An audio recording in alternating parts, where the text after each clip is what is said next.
पण जर का तुमच्याही हे लक्षात आलेलं असेल की भाजपच्या केडरला बदनाम करणारी, सामान्य संघ स्वयंसेवकांना बदनाम करणारी ही वसुली गँग कोण आहे, या गँगचा म्होरक्या कोण आहे, हिंदुत्वाचा राग आळवत जे लोक मुसलमानांना दिवसाढवळ्या शिव्या घालतात, त्यांचे गळे धरतात आणि रात्री हेच लोक त्यांच्या गळ्यात गळे घालतात, त्यांच्याकडून हप्ते घेतात. हिंदुत्व या शब्दाची दहशत एवढी आहे की त्यापुढे हतबल झालेले परदेशी लांडे या गांडुत्ववादी वसुली गँगला शरण जातात. मग आपण जे हिंदुत्व यांना दाखवतो ना, ते हिंदुत्व नाही आहे, तर याला गांडुत्व म्हणतात.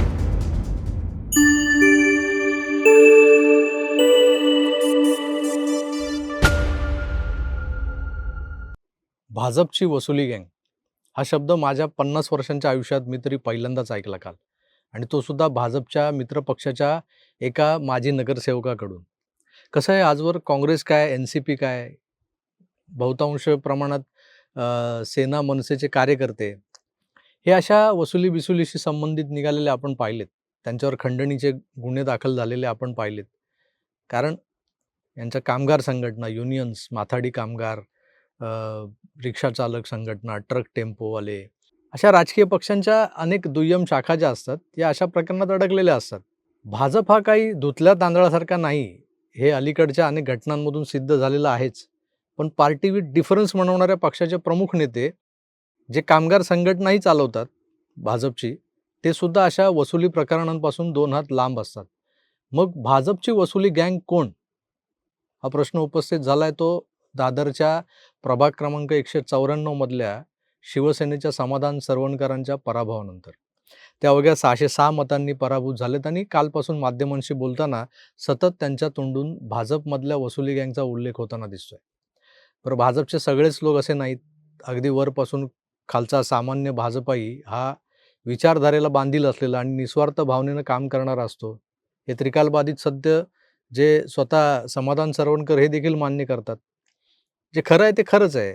त्याला कोणाच्या सर्टिफिकेटची गरज नसते. आणि भाजपच्या संघ विचारांच्या हे जे काही कार्यकर्ते आहेत, त्या कार्यकर्त्यांची मानसिकता ही देव, देश आणि धर्म यांच्या भोवतीच फिरत असते. तर हे काय नव्यानं सांगायला हवं का? सध्या मोदीजींच्या लार्जर दॅन लाईफ प्रतिमेनं देव, देश, धर्म आणि सोबत मोदी असा त्याचा विस्तार झाला, एवढंच. मग भाजपमध्ये जे सत्तेच्या जवळ असलेले काही मीडिएटर्स आहेत, जे मंत्र्यांकडून कामं करून देण्यासाठी पैसे घेतात, कंत्राटं मिळवून देतात, बदल्या बढत्यांसाठी प्रयत्न करतात, त्यांना वसुली गँग म्हणायचं का? तर त्यांना वसुली गँग नाही म्हणतायत. ते लोक सफेदपोश दलाल आहेत मंत्रालयातले, मंत्र्यांच्या बंगल्यांवरचे. पण मुंबईतल्या एका उपनगरात हजारो सच्च्या कार्यकर्त्यांमध्ये शोधून काही 20-25 लोकांच्या गटाला वसुली गँग हे नाव दिलं गेलंय. उपनगर म्हणणं चुकीचं ठरेल, कारण ती खरी मुंबई आहे. दादर, माहीम, प्रभादेवी भागात ही वसुली गँग आहे कार्यरत, जी भाजपमध्येच वावरते. आणि या गँगनं ठरवून समाधान सरवणकर, प्रिया सरवणकर यांचा पराभव व्हावा यासाठी कट रचून पैसे वाटून उभाटाच्या लोकांशी संगनमत करून मोठा पक्षद्रोह केलेला आहे.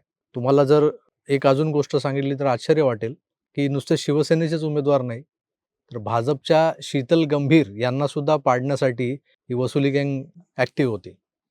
सुदैवानं शीतल गंभीर विजयी झाल्या. शीतल गंभीर यांच्या विजयानंतर जी काही सुंदोपसुंदी त्या प्रभागात सुरू आहे, कोर्ट कचेऱ्यांची धमकी दिली जाते, आणि त्याच्या आधी जे काही नाट्य घडलं होतं त्यावरही मी एक स्वतंत्र एपिसोड घेऊन येतोय तुमच्या पुढे. पण आता तुम्ही म्हणाल की ते शिवसेनेचे 2 उमेदवार पडले तर अस्वस्थ झालात तुम्ही, नाही का? तर याचं उत्तर होय आणि नाही अशी दोन्ही आहेत. होय, मी शिवसैनिक जरी असलो तरी संघ स्वयंसेवक आहे पहिल्यांदा. मोदीजींच्या, देवेंद्रजींच्या सुशासनाचा आणि स्वच्छ प्रशासनाचा चाहता आहे. देवेंद्रजी ज्या पद्धतीनं हेडमास्टरच्या भूमिकेतून अगदी कडक वावरत असतात ना, छडी घेऊन, स्वच्छ पारदर्शक कारभार करण्यावर भर देत आहेत, त्याचं नेहमीच मी कौतुक करत आलोय. पण आज या वरिष्ठ नेत्यांच्या कर्तृत्वाला काळीमा फासणारी एक वसुली गँग दादर प्रभादेवी परिसरात वावरते, याचं दुःख वाटतंय. आणि महत्त्वाचं म्हणजे युतीत लढणारे मित्रपक्ष हे एकमेकांच्या जागा पाडण्यासाठी कुरघोड्या करतात, हे सुद्धा मला नवीन नाही आहे, तरीसुद्धा मी बोलतोय. कारण 1995ला राज्यात आलेल्या शिवशाहीला 99 मध्ये गाशा का गुंडाळावा लागला? तर ज्याच्या जास्त जागा त्याचा मुख्यमंत्री, हे माननीय बाळासाहेबांचं युतीचं तत्त्व होतं. आता ते सांभाळायचं तर सेनेच्या संख्याबळापुढे जायला हवं, म्हणून भाजपने सेनेचे काही उमेदवार धोक्यात आणले होते, आणि वाईस वर्सा शिवसेनेनं भाजपच्या काही उमेदवारांविरोधात सापळे लावले होते. या उंदरामांजरांच्या कुत्तरओढीत पुन्हा एकदा काँग्रेस सरस ठरली. युतीच्या हातून सत्ता गेली.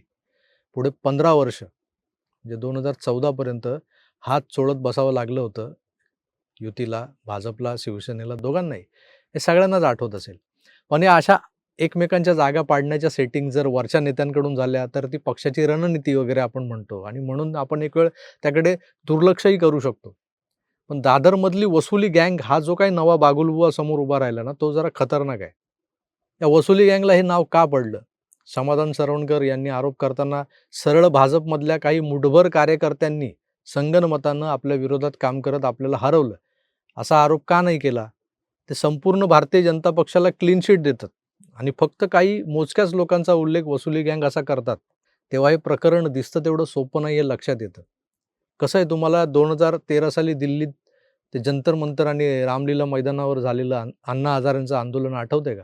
काँग्रेसचं भ्रष्ट सरकार उलथवण्यासाठी अण्णांना मोहरा बनवून केजरीवाल, तो सिसोदिया, किरण बेदी, कुमार विश्वास आणि तो एक न्यायाधीश होता बाप बेटे, ती गँग राजकारणात शिरण्याची किंवा ते शिरण्यासाठी मैदान तयार करत होती.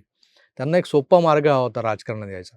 या लोकांनी आधी स्वतःची प्रतिमा टोकाच्या भ्रष्टाचार विरोधकांची बनवून घेतली होती. इव्हेंट मॅनेजर्स लावून मोठमोठ्या कंपन्यांकडून फंडिंग मिळवून "मैं भी अन्ना" हे कॅम्पेन चालवलं गेलं.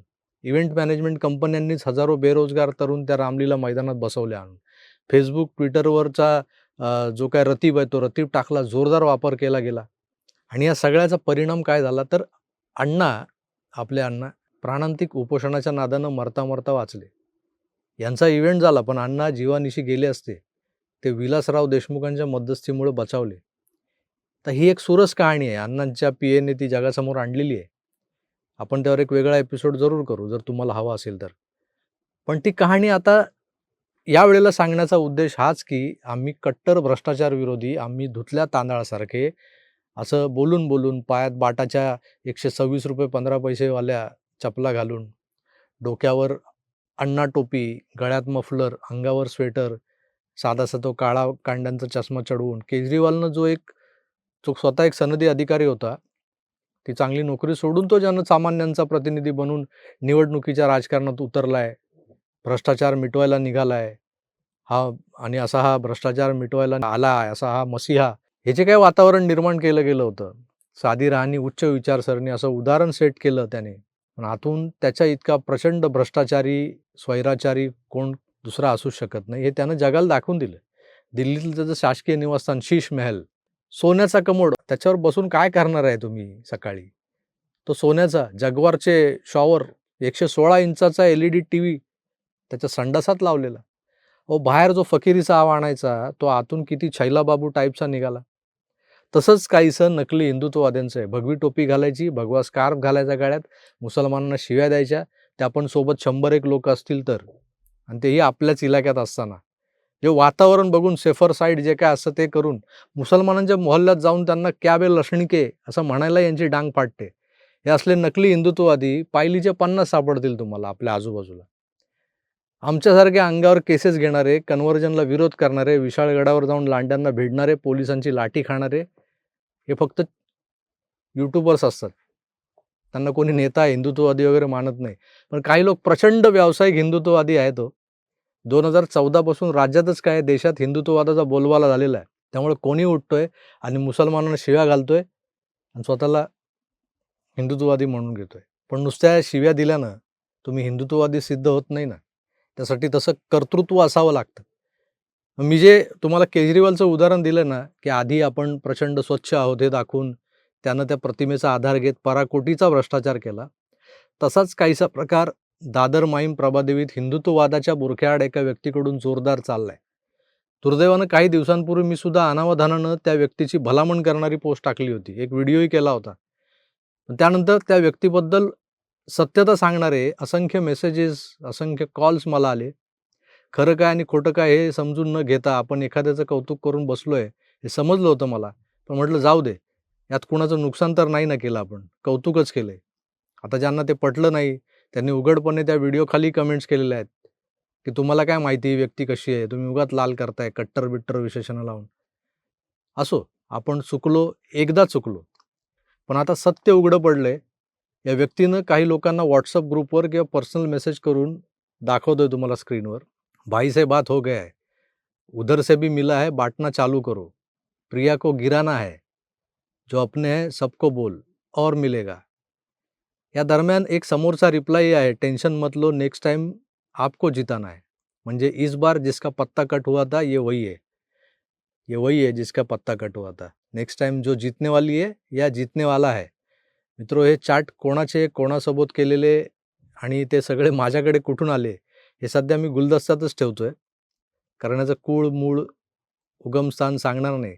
आणि कोणी जर याला आक्षेप घेतला तर माझ्याकडे असंख्य पुरावे जमा झालेले आहेत, ते सगळे पुढच्या व्हिडिओत मांडून तुमचं गांडूत्व उघडपाडीने लक्षात ठेवा.